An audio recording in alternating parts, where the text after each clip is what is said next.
અને વિચાર કર્યો કે ગાડી કંઈક બંધ પડી હશે ને રિપેરિંગમાં આપી છે. એટલે ત્યાં જઈને પૂછે છે કે ભાઈ આ ગાડી રિપેરિંગમાં છે કે ના બાપા, એ તો ગાડી મેં ગીરવે રાખી છે. હે કે હા, કે કેમ, કે જે નાચું પંચાલ છે ને એણે આ ગાડી ગીરવે મૂકી અને 10,000 રૂપિયા લઈ ગયો છે. એટલે મસ્તરામ શેઠે એની સાથે એક માણસ હતો, એને કીધું કે હવે જલ્દી આપણે કળમોદર જવું પડશે, નક્કી આ નાથું પાંચાલ છે ને એ કાંઈક તકલીફમાં છે, જવું જોશે જલ્દી. અને આવ્યા ભાઈઓ, એ નાથું પંચાળના ગામમાં કળમોદરમાં બજરંગદાસ બાપાએ સપ્તાહ બેહાડી છે ને સૌ લોકો સપ્તાહ સાંભળે છે ને એવે ટાણે મસ્તરામ શેઠ અને એનો માણા એ આવીને ઉભા રહ્યા. અને નાથું પંચાળની નજર ગઈ કે ઓહો, મસ્તરામ શેઠ અહીંયા સુધી પહોંચી ગયા છે અને હમણાં મને ગગલાવી નાખશે, હમણાં મને ખીજાહે કે ગાડી ક્યાં છે, બધું પૂછશે તો હું કહીશ હું. બજરંગદાસ બાપા અહીંયા હામાં છે અને આજ મારી આબરૂ જાહે. હવે કરવું શું, આ ગામ વચ્ચે મારી આબરૂ જાહે. અને આંખમાંથી આહુડાની ધાર થઈ ગઈ ને આંખ વીચી ગયો ભાઈઓ. અને મનમાં કીધું, હે બજરંગદાસ બાવલિયા, મેં તો તારી ઉપર ભરોસો રાખ્યો છે, હવે તારે જે કરવું એ કરજે એમ કહી અને નક્કી કર્યું કે હવે જે થવું હોય થાય, હવે શેઠની સામું તો જવું જ પડશે. પણ નાથું પંચાળ જાય ઈ પેલા બજરંગદાસ બાબા ઊભા થઈ અને બજરંગદાસ બાવલિયો એમ કહેવાય છે કે આ મસ્તરામ શેઠ પાસે જઈને કહે છે કે બાપા સપ્તાહ સાંભળવા આવ્યા? કે ના ના બાપુ, કે તો આ ગામમાં કોઈ હગા છે? કે ના બાપુ, કોઈ હગા નથી. કે અહીંયા તમે સપ્તાહ સાંભળવા નથી આવ્યા, નથી તમારા આ ગામમાં કોઈ હગા, તો તમે અહીંયા આવ્યા શું કામ? બજરંગદાસ બાપાએ આવો પ્રશ્ન કર્યો. એટલે મસ્તરામ શેઠ જે હતા એ જોતા હતા કે આ સાધુ કોઈ મહાપુરુષ હોય એવું લાગે છે, આના શબ્દોમાં કંઈક તાકાત છે, આને જવાબ શું દેવો હજી વિચારે છે. એ પેલા એનો માણસ જે હારે આવેલો હતો ને એને કીધું, બાપુ આમાં તમે વચ્ચે ન પડો, તમારે પ્રશ્ન પૂછવાની જરૂર નથી. તમારા ગામનો જે નાથું પંચાળ છે ને કે હા, કે આ અમારા મસ્તરામ શેઠની ગાડી આકે છે ને એ ગાડી ગીરવે મૂકીને 10,000 રૂપિયા લઈ ગયો છે, એટલે વાહે આવ્યા છીએ. હે કે હા. અને ત્યાં નાથું પંચાળ ને બજરંગદાસ બાપાએ બોલાવ્યો, ભાઈ કે નાથિયા અહીંયા આવ્યો. અને નાથું પંચાળ આવ્યો ને આમ ધ્રુજે છે, ભાઈ કે હવે શું થશે, વિચાર કરે છે. અને કીધું કે આ શેઠની ગાડી તે ગીરવે મૂકી? કે હા બાપુ. 10,000 રૂપિયા લઈ લીધા? કે હા બાપુ. કે ગાડી તારા બાપની હતી? બજરંગદાસ બાપા ખીજાણા ભાઈ. ઈ ગાડી તારા બાપની હતી એમ કહી અને એક ઝાપટ મારી ગાલ ઉપર ભાઈઓ. એક ગાલ ઉપર ઝાપટ મારી, બીજા હાથથી બીજા ગાલ ઉપર ઝાપટ મારી નાથા પંચાળને ઈ એક બાજુ સપ્તાહ હાલતી હતી અને 2 લાફા બજરંગદાસ બાપાએ માર્યા. અને ગામ લોકો આજે પણ એ લોકો જેને યાદ છે અમુક ઘટનાઓ, અમુક વડીલો એમ કહેતા હતા કે બજરંગદાસ બાપાએ જે 2 લાફા માર્યા ને એ 2 લાફા માર્યા નહોતા, પણ એને એ 2 ગાડીઓ આપી દીધી હતી.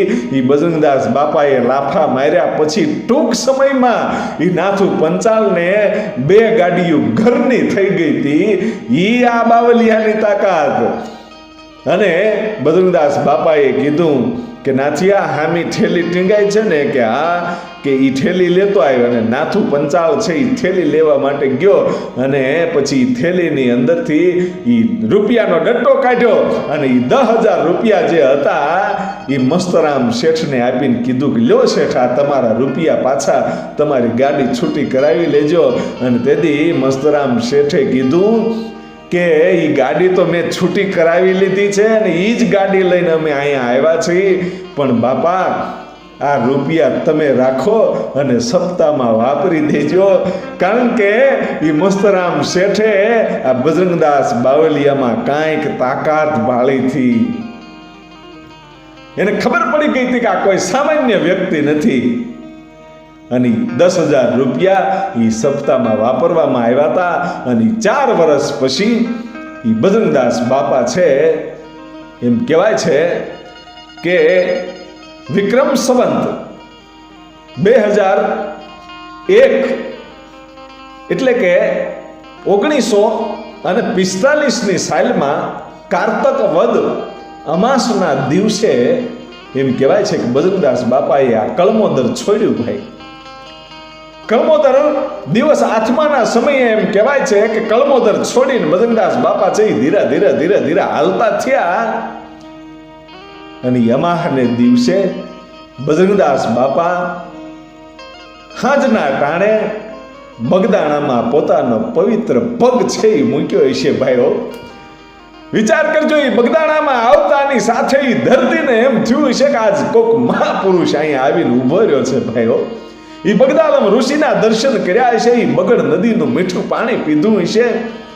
અને પછી બજરંગદાસ બાપા એમ કહેવાય છે કે ગામમાં હરતા ફરતા અને એ વડલા હેઠે બેહે.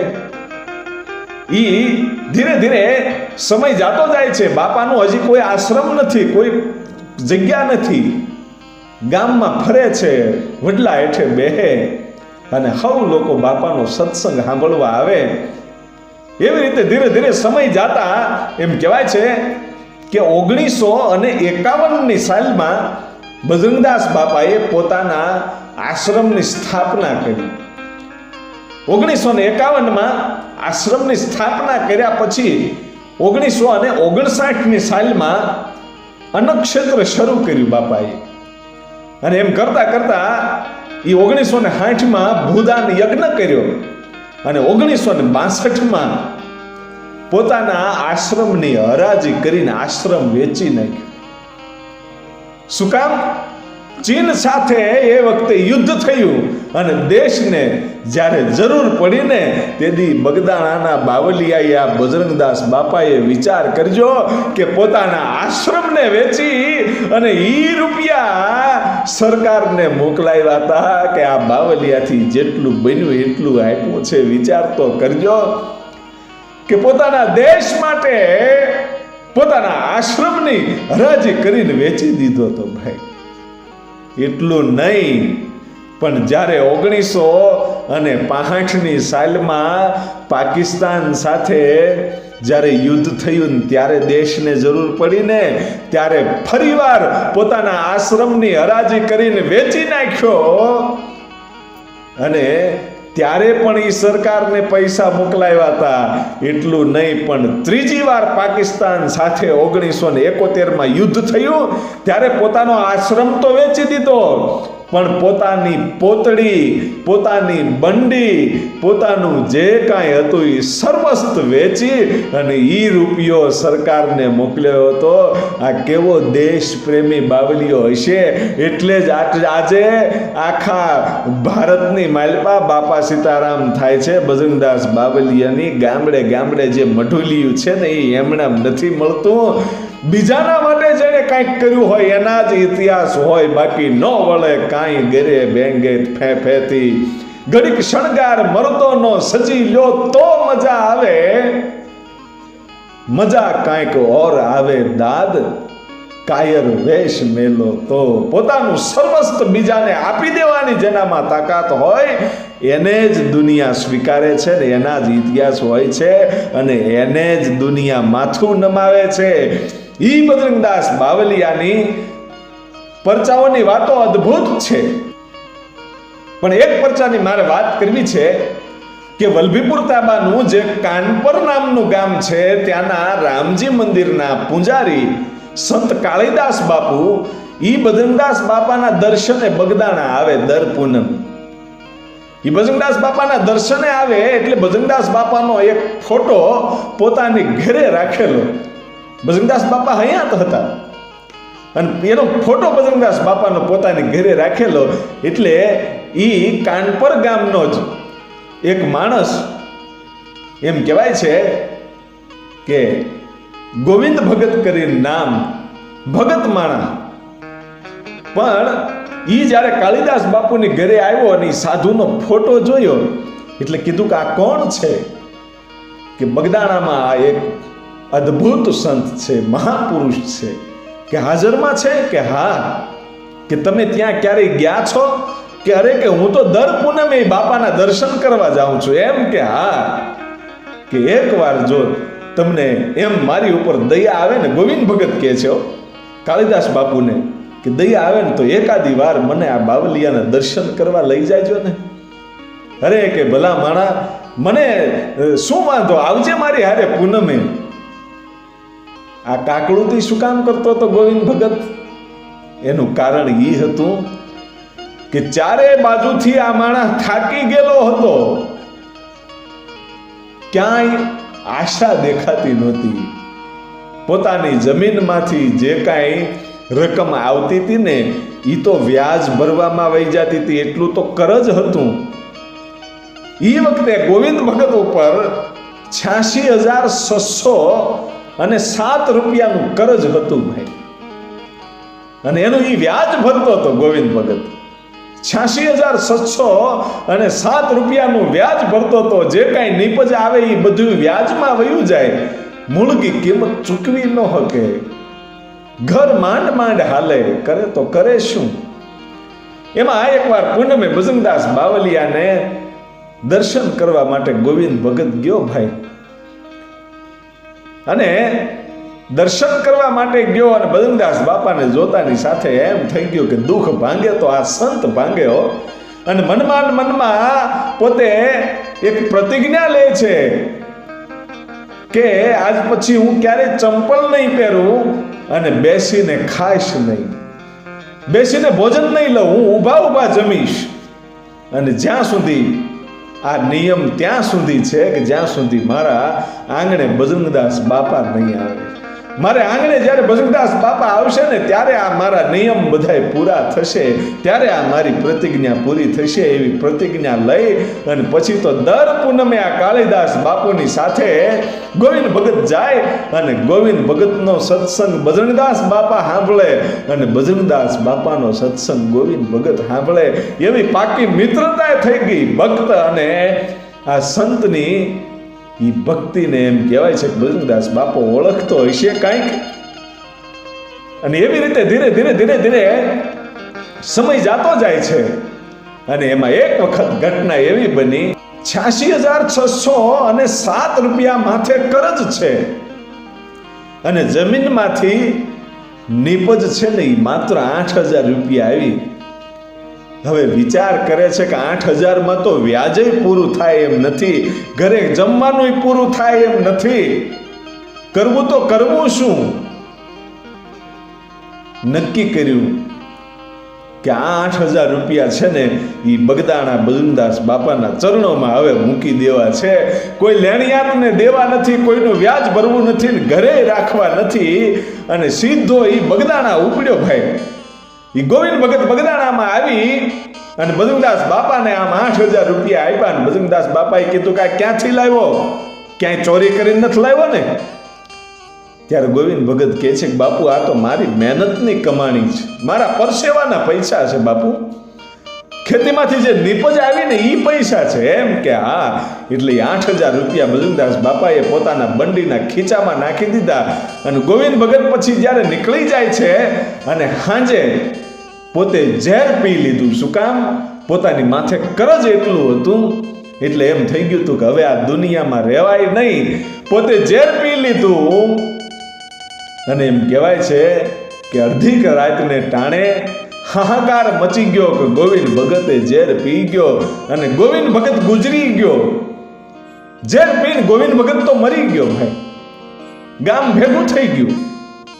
પણ આપણા જૂના નિયમો છે કે કોઈ પણ વ્યક્તિનું મૃત્યુ થાય એટલે રાતે એની નનામી ન નીકળે, એની નનામી સવારે નીકળે અને સવારે અગ્નિદાહ દેવામાં આવે. લોકો આખી રાત ત્યાં બેઠા છે. ગોવિંદ ભગતની જનેતા છે એ રડે છે અને કહે છે કે કાલે તો ખેતીની નીપજ આવી હતી પણ કરજ એટલું બધું થઈ ગયું હતું કે ગોવિંદ આ દુનિયા છોડીને વયો ગયો, એને આપઘાત કરવો પડ્યો. અને એમ કરતા ધીરે ધીરે સવારના સૂરજ ઉગવાની તૈયારી થઈ. અહીંયા નનામીની તૈયારી કરવામાં આવી. અને એ વખતે સાંભળજો, હવે બરાબર નનામીની તૈયારી કરવામાં આવે છે અને અહીંયા બજરંગદાસ બાપાની જીપ ઊભી રહી ભાઈ, અને બાર દરવાજેથી હાથ કર્યો કે હે ગોવિંદા, એ ગોવિંદા. એ બજરંગદાસ બાપા હાથ પાડે અને કોઈ આવીને કીધું કોણ છે, અને જોયું તો કાળીદાસ બાપુ આવીને બજરંગદાસ બાપાને હાથ જોડ્યા. બાપા આપ અહીંયા? કે હા, કે મને હું આમ બરવાળા જાતો હતો એટલે એમ લાગ્યું કે હું ગોવિંદને મળતો જાઉં. ગોવિંદાની ઘેરે આવ્યું. ક્યાં છે ઓલો ગોવિંદો? એટલે કાળીદાસ બાપુએ કીધું બાપુ એ તો રાત્રે ઝેર પીને મરી ગયો, હવે એને અત્યારે તો અગ્નિદાહ દેવા જવું છે. હે કે હા, કે તમે બધા ખોટા છો, મારો ગોવિંદો કોઈ દી ઝેર પીવે જ નહીં, ક્યાં હૂતો છે એમ કહી અને આમ પગથિયા ચડીને બજરંગદાસ બાપા છે એ અંદર રૂમમાં જાય છે અને બાવડું થોપ્યું ભાઈ ગોવિંદનો. જ્યાં ગોવિંદ ભગતની લાશ પડી છે ત્યાં જઈને આમ બાવડું થોપીને કીધું કે ગોવિંદા ઊભો થા, કેટલું હવે તારે હોવું છે, મને એકદમ ચા આપા, મારે ચા પીવીશ. એટલું કીધું ત્યાં તો જેમ આળહ મરડે ને એમ આળહ મરડી અને ગોવિંદ ભગત ઊભો થયો અને માણસો પામી ગયું તો કે ઓહો, આ કેવો મહાન સંત છે કે જેને આજ મળું બેઠું કર્યું છે ભાઈ. હો, એ મરેલા ગોવિંદને સજીવન કર્યો અને બાપુના પગમાં એ ગોવિંદ ભગત પડી ગયા કે બાપુ આજ મારા પ્રતિજ્ઞા પૂરી થઈ કે કે મેં એક પ્રતિજ્ઞા લીધી હતી, આપ જ્યાં સુધી મારા આંગણે નહીં પધારો ને ત્યાં સુધી હું ઊભા જમીશ અને ચંપલ નહીં પહેરું. અને પછી બજરંગદાસ બાપા ખંભે હાથ મૂકી અને ખાટલે બેહાડી અને ગોવિંદ ભગતને એટલું કીધું તું બાપ તારે ઝેર પીવાની જરૂર શું પડી? કે બાપુ કરું તો કરું શું, 86,607 રૂપિયા મારી ઉપર કરજ છે, હું ભરી શકું એમ નથી બાપુ, એટલે મરવા સિવાય મારી પાસે બીજો રસ્તો નહોતો, પણ આપે મને જીવનદાન આપ્યું. અને પછી કીધું કે એકદમ હવે ચા પાઈ દે. અને ગોવિંદ ભગતે બજરંગદાસ બાપાને ચા પાઈ અને ચા પીને બજરંગદાસ બાપા ઊભા થયા. ત્યારે ગોવિંદ ભગતને કીધું કે હું અત્યારે બરવાળા જાઉં છું અને જ્યારે કાલે પાછો આવું ત્યારે હું તારા ઘરે આવીશ. બધાય તારા આ જે કરજદારો હોય તે જેની પાસેથી રૂપિયા લીધા હોય એને બધાયને બોલાવી લેજે, એટલું કહી દીધું. અને આ તો બજરંગદાસ બાવલીઓ બોલીને ગયો ને સંત ઉપર તો આને એટલો ભરોસો હતો એટલે બધાય કરજદારોને બીજા દિવસે બોલાવ્યા. બજરંગદાસ બાપાની જીપ આવી અને એક પછી એક માણસોને પૂછી અને રૂપિયા ચૂકવતા ગયા. એ ગોવિંદ ભગતનું 86,607 રૂપિયા પૂરેપૂરું એ કરજ હતું ને એ વ્યાજ સાથે બજરંગદાસ બાપાએ ચૂકવી દીધું. તું વિચાર તો કરજો, આણે ખાલી 8,000 રૂપિયા બગદાણા જઈને મૂકી દીધા હતા, એના 10 ગણા કરી અને 86,600 રૂપિયા એ ગોવિંદ ભગતનું લેણું તો ચૂકવી દીધું, પણ મરેલો ગોવિંદ ભગતને સજીવન કરી દીધો. ઈ આ બજરંગદાસ બાપો, ઈ બગદાણાની ધરતીનો સંત. અને એવા સંતના ગુણગાન ગાતા હજી કવિઓની જીભો થાકી નથી ભાઈ. એવા તો હજારો પરચાઓ છે બાપાના. અને એવો જ એક પરચો ઔરંગાબાદમાં 3 માળના મકાનેથી જ્યારે એ 7 વર્ષનો દીકરો છે એ નીચે પડ્યો અને એની જનેતાએ એક પોકાર કર્યો કે હે બગદાણાના બાવલિયા બજરંગદાસ બાપ, આજ મારા દીકરાનું ધ્યાન રાખજે. હો, 3જા માળેથી હેઠો પડ્યો છે ભાઈ. અને ગડગડતી દોટ મૂકી અને દાદરા ઉતરતી જનેતા છે આમ ફાંફળી થઈ ગઈ છે કે મારા દીકરાને શું થયું હશે.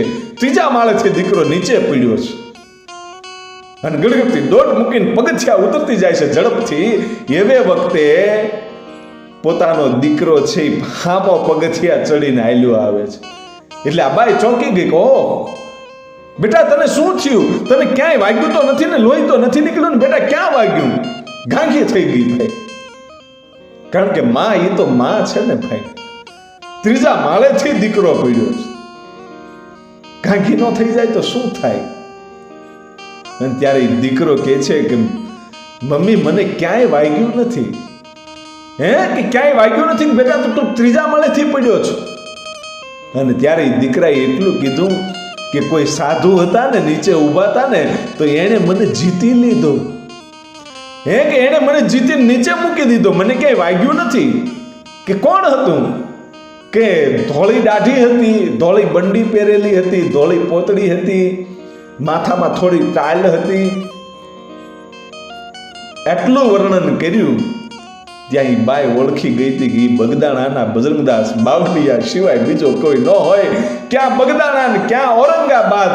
એ ઔરંગાબાદમાં ખાલી એક નાભીમાંથી નાદ નીકળી ગયો તો કે એ બાવલિયા મારી લાજ રાખજે, મારા દીકરાનું ધ્યાન રાખજે. ત્યાં તો એ વીજળી વેગે બજરંગદાસ બાવલિયો ન્યા પોગી ગયો અને દીકરાને ઝીલી લીધો. અને બાઈ પોતાના પતિને ઘેરે આવવાની રાહ જોવે છે. અને પોતાનો પતિ જ્યારે ઘેરે આવ્યો ત્યારે કીધું, આખી ઘટના જે બની હતી એની વાત કરી કે દીકરો ત્રીજા માળેથી પડ્યો હતો અને એ સાધુડાએ જીતી લીધો. એ બગદાણાના બાવલિયા સિવાય બીજો કોઈ હોય નહીં. જટ હાલો હવે બાપાના દર્શન કરવા જવું છે. અને એમ કહેવાય છે કે પતિ પત્ની અને આ દીકરો ઔરંગાબાદથી એમ કહેવાય છે કે બગદાણા બજરંગદાસ બાપાના દર્શને જ્યારે આવે છે અને આશ્રમની અંદર દાખલ થયા, એ વખતે ઓલો છોકરો એના મમ્મીને કહે છે કે મમ્મી જો ઓલા બાપુ બેઠા ને એણે મને જીતી લીધો હતો. એટલે ત્યાં જે માણસો બેઠા હતા એ વિચાર કરે છે કે આ છોકરો શું કહે છે. બધાય સાંભળે છે. અને ત્યારે બજરંગદાસ બાપાના હાથ જોડી અને જનેતા એટલું કહેતી હતી કે બાપુ તમે અમારી લાજ રાખ્યો. તમે જો અમારા દીકરાને જીલ્યો ન હોત ને તો આજ અમે દીકરા વગરના થઈ ગયા હોત. બાપા કહે છે કે વાલા શું વાત કરો છો બેન, કે બાપુ તમે ત્રીજા માળેથી અમારો દીકરો પડ્યો ને તમે જીતી લીધો, ઝીલી લીધો. બાપુ તમે અમારા દીકરાને બચાવ્યો એટલે અમે દર્શન કરવા આવ્યા છીએ. અરે કે એ તો કોઈ બીજો બાવો હશે, હું તો અહીંયા બગદાણામાં હતો, હું ક્યાંય ઔરંગાબાદ આવ્યો નથી. અને ત્યારે છોકરો કહે છે કે બાપુ તમે જ હતા, તમે જ મને જીત્યો હતો. અને ત્યારે બાપા કહે છે કે ક્યાં બગદાણું ક્યાં ઔરંગાબાદ, એ કાંઈ હું ત્યાં થોડો પોગી શકવાનો છું. અહીંયા જો બધાય હાજરીમાં બેઠા છે, પૂછી લ્યો. હું કાલ આખો દિવસ અહીંયા જ હતો. એટલે માણસો પામી ગયા કે આ બાવલિયાની કંઈક લીલા અલગ છે. આ બજરંગદાસ બાવલિયો જ હોય અને એણે જ આ દીકરાને જીલ્યો હોય. એવો જ એક પરચો પાલીતાણા તાલુકાનું મુંડકીધાર નામનું ગામ છે. અને એ ગામમાં બજરંગદાસ બાપાનો એક પરમ ભક્ત એટલે કાળો ભગત, કોળી જ્ઞાતિના જાદવ શાખના એ કાળા ભગત, અને પોતે ગરીબ માણસ છે, ખેતી કરીને જીવન જીવે અને બે બળદિયા પોતાની પાસે. એમાં એકવાર ઘટના એવી બની કે ચૈતર મહિનાનો એ ધોમ ધખેલો તડક્યો, તડક્યામાં એક બળદને નાગ કર્યો. ભાઈ નાગ કર્યો અને બળદ મરી ગયો. એટલે આ કાળો ભગત છે એ આંખમાંથી આહુડા પાડી અને આમ બગદાણાની હામી નજર કરી અને એટલું કીધું હતું કે બગદાણાના બાવલિયા, આજ મારી ઉપર મુસીબત આવી છે. હું તો ગરીબ માણસ છું, એક બળદથી ખેતી થાય નહીં અને બીજો બળદ લાવવાની મારી પાસે તાકાત નથી. બાપુ મારા ગરીબનું બેલી થાજે બાપ, મારા બળદને હાજો કરજે.